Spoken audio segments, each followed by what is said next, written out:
John spent the last 2 years searching for a business. Every day he's checking the websites, he's asking for info on everything he sees. He's even put in a couple LOIs, but nothing's happened. Now his search is really starting to lose steam.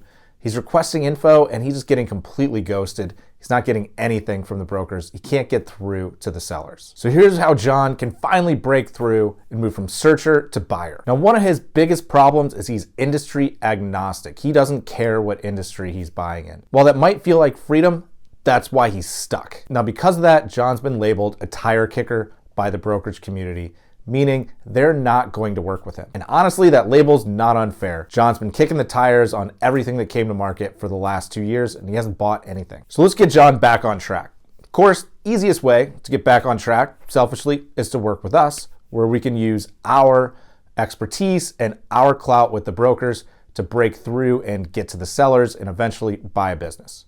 But John's a do-it-yourself type of guy, so he's going to keep going on his own. Now, the easiest way for John to get his search back on track is to pick a lane. He needs to decide what industry he's going to focus on, that he can sell himself as the best buyer within that industry. He can pitch his skills, his experience, and his interests to both the broker and the seller. Once he's figured out what industry he can paint himself as a great buyer, he needs to reach back out to the brokers and say, hey, I know I've looked at all these different industries, but I've decided to focus in on this one particular industry, and I'm ready to do an acquisition. I'm done searching, it's time for buying. Through this practice, you can turn brokers that were previously gatekeepers, that were torpedoing your chance of buying a business, to becoming your biggest advocate. So when a business actually is a good fit for you, they're going to advocate for you as a buyer. So now that John has narrowed his universe, he's talked to the brokers, he let them know that he's serious now, it's time to start talking to the sellers.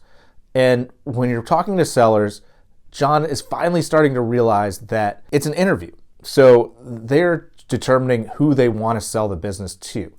Often in the small business space, the business doesn't just go to the highest bidder, it goes to who the seller likes the most. So throughout the process, working with the seller, yes, John needs to work through and get the information he needs, but he needs to do it in a way that builds a relationship with that seller. And he needs to realize that there are more buyers than sellers, and he needs to present himself as the best buyer. And if John's really serious about moving from searcher to buyer, when it's time to make offers, he's gonna make his best offer. He's not gonna try to lowball or try to get a steal, because again, there's more buyers than sellers. If you try to lowball, they're just not gonna sell to you, they're gonna sell to somebody else.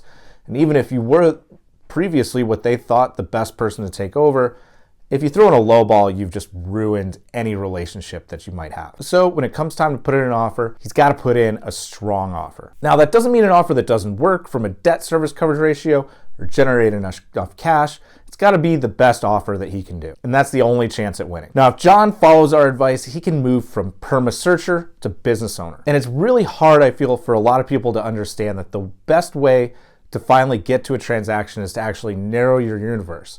They often think having a wide view of the world actually helps them. It's an asset. There's more businesses to consider. But typically, one, you run into a little analysis paralysis. There's always something to look at, so you're always looking at the next shiny thing. And then two, once you do find something, you're going to get stuck by the broker because it's probably not a good fit for you, and you can't sell yourself as the best buyer. And three, even if you get to the process of making an offer, you're probably not going to get selected. So if you need help moving from searcher to buyer, go to the link in our bio, apply to our program, and we can help.